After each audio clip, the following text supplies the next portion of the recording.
Vaheguru Ji Ka Khalsa, Vaheguru Ji Ki Fateh. My name is Harkirat Singh, and welcome to this week's episode of Seeking Sikhism. Now, today, before we go ahead and talk about what we're going to talk about, we are going to just mention a few quick things. Firstly, we do now have a website. We're in cyberspace on the information highway called the internet, and it's www.seekingsikhism.com. There you can check out some cool articles and actually full web episodes, I guess. You can check out full episodes that have been uploaded. So you can watch Seeking Sikhism all day and night if you choose to. I know I do. No, I don't. But yeah, so you can check that out. And also, there's a magical yellow button on the left of the screen that says donate. There you can donate to us, to the show. And we are a non-profit organization with no advertisements, so any financial support that we receive would be great, and it just help us continue broadcasting and doing what we can to communicate. And secondly, we actually also have an email address, which is seekingsikhism@gmail.com. There you can send us some comments, some suggestions, or even some topics that you would like us to talk about. So that's about it. And today's topic, we're going to be talking about Seva. Now, Seva often gets linked with Simran, because Simran and Seva are really two fundamental principles in the Sikhism religion. Simran being the remembrance of God, and Seva being service. So, well, Puvan Singh, how about I just throw it to you now? And well, what exactly is service, and how do you do true service? Yeah. Well, like you said last time, also about the Simran and the Seva aspect, which is the two pillars, or also some people call it the two wings of Sikhism, because a bird always needs two wings to fly. And Simran, which basically means remembrance of God or worship of God, and with that comes Seva. And today we're going to focus on what is Seva, what types of Seva can you do, and some of the problems that can arise when we are doing Seva. So we're going to discuss all these things. And we also have a special video clip from Seva Singh from Calgary, Alberta, and he's going to give his views as well on Seva. So what exactly is Seva? Seva basically means selfless service. Right? And selfless, that's a very, very important word. I mean, service, you can serve somebody, and you can, sometimes, a lot of times when we serve somebody, do something for someone, we want something in return, right? It's kind of like, I got your back if you got mine kind of thing, right? But that's how we do it in Surrey, that's BC. How we do it, that's how we roll.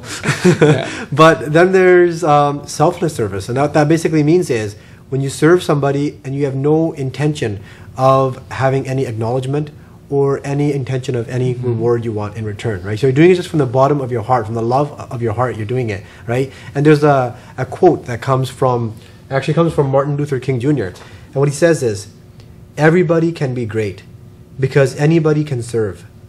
You don't have to have a college degree to serve. You don't have to make your subject and verb agree to serve. You only need a heart full of grace, a soul generated by love. So it's that love that's very, very important. When we're doing service, to do selfless service, you must have that love, right? So let's jump right into that video with Seva Singh, and let's check out what Seva Singh, his views are on Seva. So let's check out this clip. Vaheguru Ji Ka Khalsa, Vaheguru Ji Ki Fateh.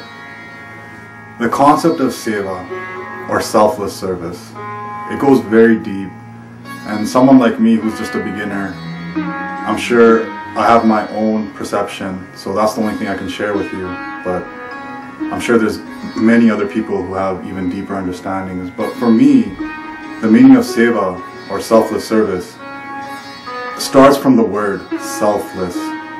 What does it mean to be selfless? Because it's not just service, it's not just being in service or doing something for someone else, it's actual selfless service. In my opinion, there's different levels of Seva. There's that one level where you do Seva, and you're aware that you're doing Seva, and you're aware that other people are aware that you're doing Seva. And that type of Seva, it's good, and you'll get the benefit, but it comes with ego. And that's the type of Seva that we really need to, it's a beginning level. So we have to go beyond that. So that's one level. There's another level of Seva, and it's a very, very noble level. It's the level of, in Gurbani, my Guru told me to do Seva. And Seva is a very, very important part of my Sikhism practice. And because of that, I am doing it. Because of that, I go to the Gurdwara and I clean shoes, or because of that, I clean dishes. and I do what I need to do. And that's a very, very noble level of seva. And it's service. But then there's another level that I've thought about long and hard. And this level, to me, is what true selfless service is. And at that level goes back to your intention. Why are you doing seva? So are you doing seva because other people are watching and they're like, oh, you know, this guy does a lot of service, he's very, very noble? Or are you doing it because, you know, my guru told me to do it, so I have to do it, which is very good? Or are you doing it because you're truly in love with God? Now that's a different level for me. And that level of, you know what, I want to serve God. And how do I serve God? I serve God by serving His creation. And I'm so in love with you, God. It's only you. Tu hi, that I just want to be in your service. And because I can't touch you, you know, I can't physically do your seva, I want to do seva of your people because I see you in them. That is selfless service. That, to me, is the next level. You know, there's one light that connects us all. You know, people call it soul. People call it many different things. You know, I call it light, God's light. And that one light connects us all. And when you can see God in everybody, and you do service because you see God in them, and that's why you serve them, to me that's selfless service. And to me that's what we mean by Seva and Sikhi. Waheguru Ji Ka Khalsa, Waheguru Ji Ki Fateh. Okay, so thank you, Sajid Singh, for that clip about Seva. And it's really interesting, in that clip he talked about the supreme level of doing Seva, which is basically seeing God in others, right? And that's where this whole Simran and Seva thing, how it kind of comes together.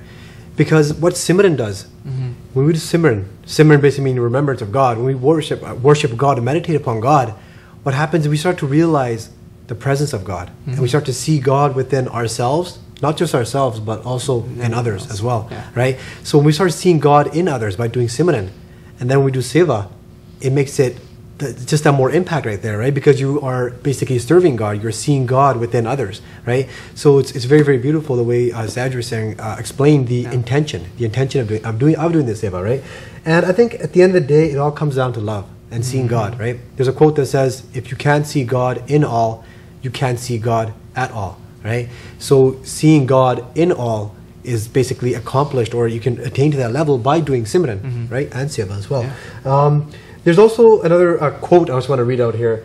It says that great opportunities to help others seldom come, but small ones surround us daily, right? So great opportunities to help others, like great opportunities, they hardly ever come, but there's small ones every day. We have the chance to do Seva, the chance to serve, but we don't even notice it. Right? It could be a small thing, like somebody comes up to you and says, you know, can I borrow a quarter to make a phone call? And you go, okay, I don't have a quarter on me, sorry, and you walk away. And you got a cell phone in your pocket, right? So it's like these small little things we don't notice it, right? Somebody have a flat tire, or somebody's lonely, needs someone to talk to, right? So these small little things that it's all around us every day. Our chances to do Seva are around us every single day, but I think a lot of times we just don't really notice them. Yeah, right? Definitely. We all have that love inside of us. It's all deep within us, that love to give. But the thing is that one thing that we end up doing, and I know myself included, is that love, that energy that we all have. We have the same amount of energy, but we put it towards other things rather than other people.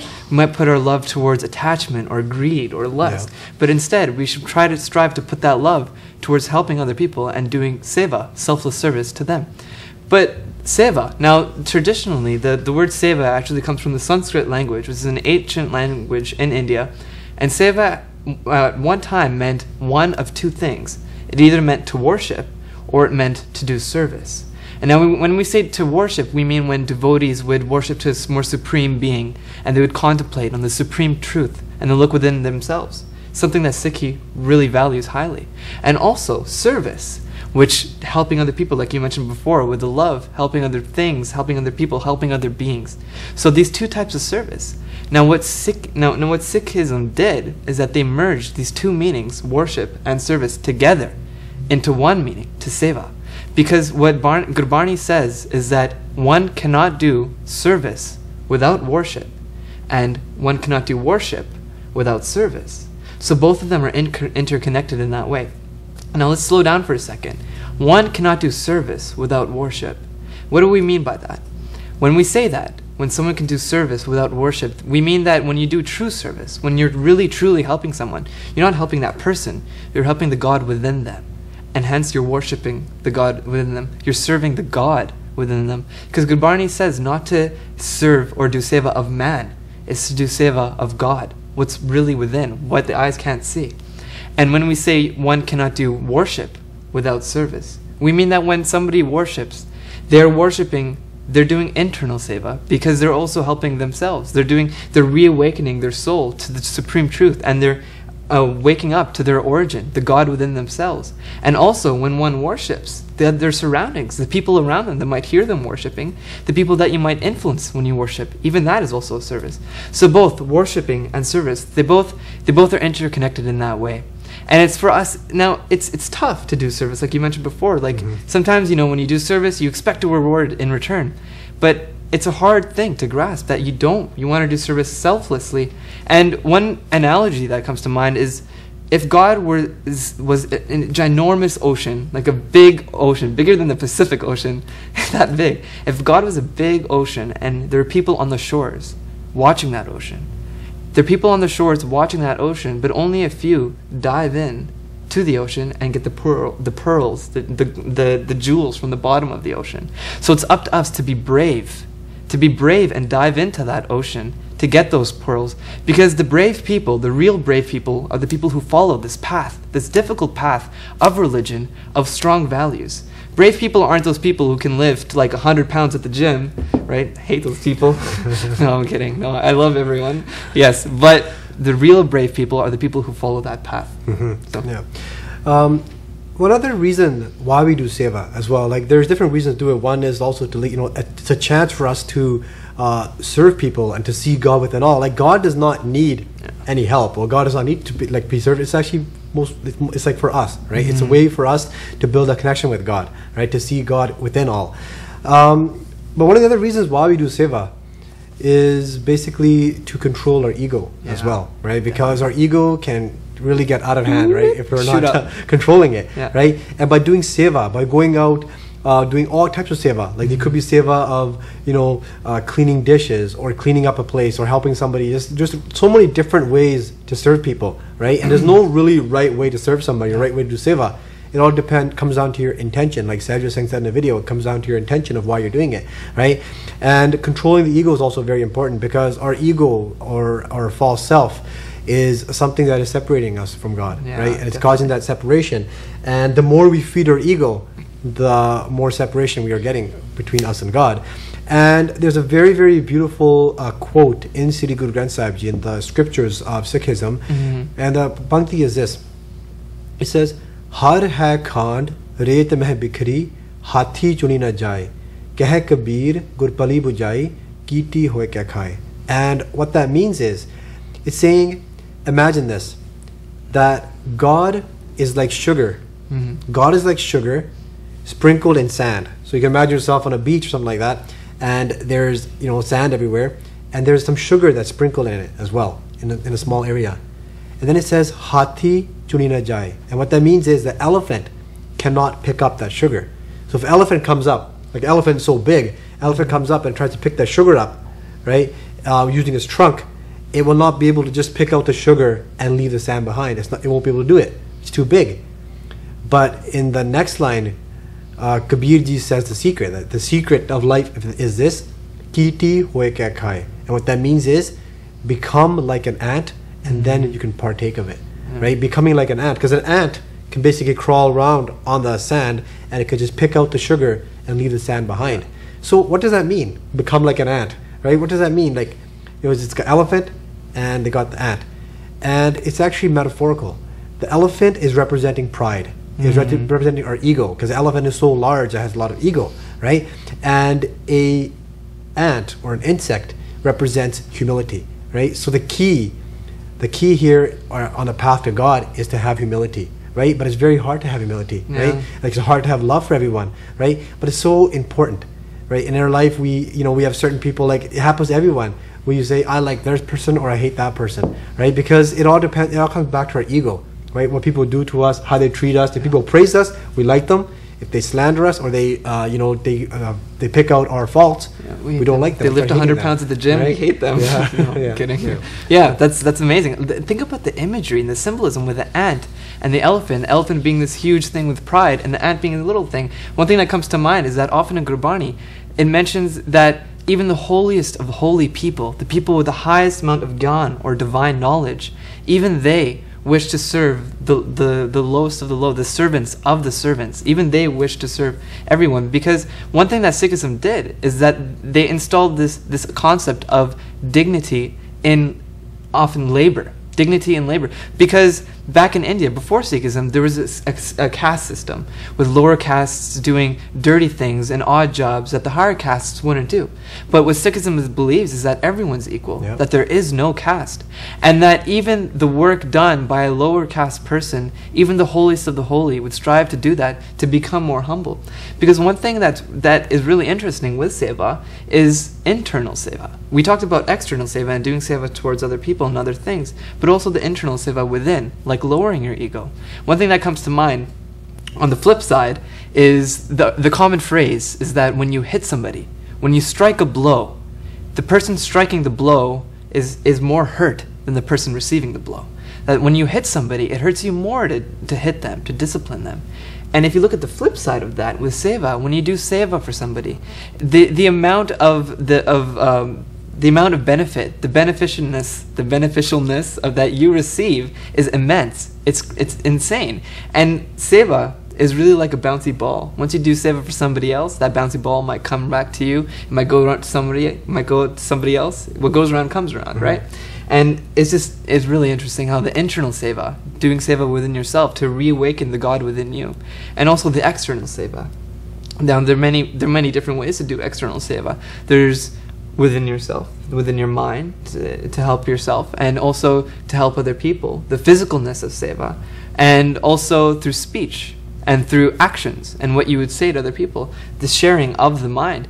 When we say Seva of speech or breath, we don't mean like putting like some gum in your mouth and freshening your breath, right? We mean like sharing the vocal, the verbal Seva. And when we mean physical Seva, we mean doing good deeds selflessly, and within your mind means the internal Seva. So what are some other types of Seva? Well, there's different types of Seva in Sikhism. Before we talk about that, I just want to, just for a few moments, talk about something that really affected me in my life, something really helped me getting into Sikhism. And what it is English translations of Sri Guru Granth Sahib Ji. And I've talked to a few people who didn't know about the Sikh faith, and the way they got into it was by reading the translations of Sri Guru Granth Sahib Ji. A lot of people aren't aware that these translations are available in so many different places. They're available online in libraries, right? You can go to www.sikhnet.com, and there you can read Sri Guru Granth Sahib Ji online as well. And I know some people who actually, like, every day they read a certain amount of pages, a certain amount of angs every single day, and they read it for months and months and months until they complete the whole Sri Guru Granth Sahib Ji, right? And there's these people from America, and they run a website, sikhnet.com, and there's one person in particular I talked to a while ago. His name is Gurmastik Singh, and they did a recording, him and some other Gursikhs as well, did a recording of English translations of Sri Guru Granth Sahib Ji. So they're basically, it's a recitation of Gurbani, and it's got beautiful background music and everything, and they are reciting the Gurbani, and they are basically reading the translations, and I think it's absolutely beautiful, right? Great in especially for people who are like not born in India or who don't understand the language. It can really help them a lot. So let's check that out just for a few moments here. Let's check out a little bit of Gurmastik Singh here from Sikhnet, and check out some of the recitation of Sri Guru Granth Sahib Ji in English. We'll be right back. City Dog, first channel of light, third house. Make this body the field, and plant the seed of good actions. Water it with the name of the Lord, who holds all the world in his hands. Let your mind be the farmer. The Lord shall sprout in your heart, and you shall attain state of nirvana. You fool, why are you so proud of Maya? Father, children, spouse, mother, and all relatives, they shall not be helpers in the end. menopause. So weed out evil, wickedness, and corruption. Leave these behind and let your soul meditate on God. When chanting, austere meditation and self-discipline become your protectors. Then the lotus blossoms forth and the honey trickles out. Bring the 27 elements of the body under your control, and throughout the 3 stages of life, remember death. See the infinite Lord in the 10 directions and in all variety of nature. Says Nanak, in this way the one Lord shall carry you across. So that's really amazing. English translations, it's a beautiful thing, and it's a beautiful opportunity for us to follow the path of Sikhism, or a lot of religions really. These translations can really help us out a lot, and the use of metaphor and the symbolism and the imagery in Gurbani is so amazing because it really makes it timeless. Gurbani isn't literal, and it's not restricted to one time frame. It really spans for like infinite amount of time even. Yeah. So thanks a lot, Gurmasuk Sain. That was wonderful. Mm-hmm. You mentioned earlier about the different types of seva you can do, right? And there's 3 types of seva that we're going to talk about today. It's a tan, man, and tan. And what that means is, tan means body, so serving somebody through your body. And that could be like, physical labor, like physically helping somebody. That could be, making food for someone, or you could be washing dishes, or helping somebody physically with your hands, right? And then there's also man, which is mental seva, and that could be anything from teaching people to giving people advice, inspiring people. Right? So many different ways. Like somebody's lonely, spending time with them, talking to them, right? Things like that. So many different ways to do seva. There's the physical, there's a mental, and there's also the last one, tan. And what that is wealth, right? So financially helping somebody, right? Like Jesus Christ says, if you have 2 coats, give one to someone who does not have one, right? So it's about sharing your wealth, right? And then Guru Sahib also tells us the 3 golden principles of Sikhism: Naam Japna, which is worship of God; Kirt Karni, earning honest living through hard work; and the last one is Vanike Chakana, which means basically sharing your wealth and sharing what you have with others as well, right? And if you look at Sikh history, our gurus, they really led by example, right? And especially with seva, like Guru Angad Dev Ji, the second guru, he served Guru Nanak Dev Ji. He served him with everything, gave tan manatan, gave everything to Guru Sahib, his mind, body, his wealth, his sacrificed everything for Guru Sahib. And the reward he got for that was guruship, right? Because of that that passion, that compassion that he had to serve, and that love that he had, he became guru. And the same thing goes on with other gurus, such as Guru Amar Das Ji, who served Guru Angad Dev Ji for 12 years at a very elderly age, and just gave everything to Guru Sahib. And then there's also Guru Ram Das Ji also, who served Guru Amar Das Ji. And it goes on through all the gurus, which the gurus are always basically teaching us through example. Guru Nanak Dev Ji did not just tell us to basically earn an honest living through hard work. Guru Nanak Dev Ji himself was a farmer. He himself was up there in the fields working, right? And it's a very, very beautiful thing, right? Yeah, no, that's beautiful. But one thing with seva, one thing that often comes up when people hear selfless service is this concept of selfless service. How can you do service without expecting any reward? We say when you do service, you lower your ego. You become more humble, and you do internal seva, and the seva goes to other people. Isn't that a reward? Internal seva, isn't that a reward? How is that selfless? When you do seva for something, and you say you're going to get towards God, isn't that service to yourself? Isn't this concept a little hypocritical? Well, the answer to that is that Gurbani teaches that one should not serve man. One should serve the God within that man. So really, when we're talking about selfless, we're not talking about this physical world, we're talking about that other dimension. When we say selfless, we're referring to the false self, without the false self. False selfless, I guess you could say, right? So when we talk about selfless, we mean that we don't expect any material gains. We don't expect any money or wealth or any other materialistic things that Maya can give us. What we actually expect, our true self doesn't expect something, because that will also be reward. What we're actually doing is reawakening the God within us, because God within us is a piece of the divine knowledge.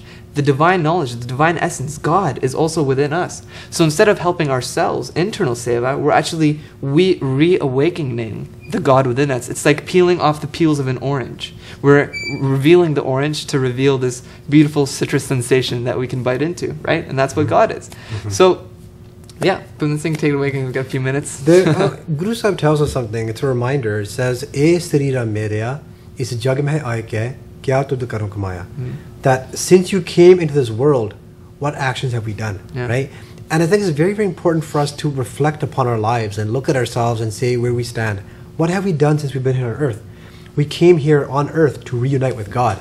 But every day our life is diminishing. Every day that time on earth is getting less and less and less. And that one day when we have to depart is coming, right? But a lot of times we forget that, and we just kind of get so involved in our lives, and we live like daily, like doing like all the things we do, and we forget our true purpose, which is to do Simran, to remember God, and do Seva, to serve people, right? And it's basically up to us through the grace of the Guru, through the grace of God, and we should have that prayer in our hearts that with God's grace, that may we change, may we become better people, may we become more loving and not be full of hate and jealousy and anger, right? It's very, very important to see that. It's really about practicing Seva and practicing Simran, to practice and train your mind to do these things naturally, because we have to reveal the God within us, the God that naturally will do and serve others, right? Yeah. So I guess we are out of time. Yeah, we are out of time. So love, do Seva, give someone a hug, cut someone's lawn maybe, and basically help treat others like how you want to be treated. That's about it. My name is Harkirat Singh. Bhavinder Singh. And we'll see you guys next time on Seeking Sikhism. Waheguru Ji Ka Khalsa, Waheguru Ji Ki Fateh.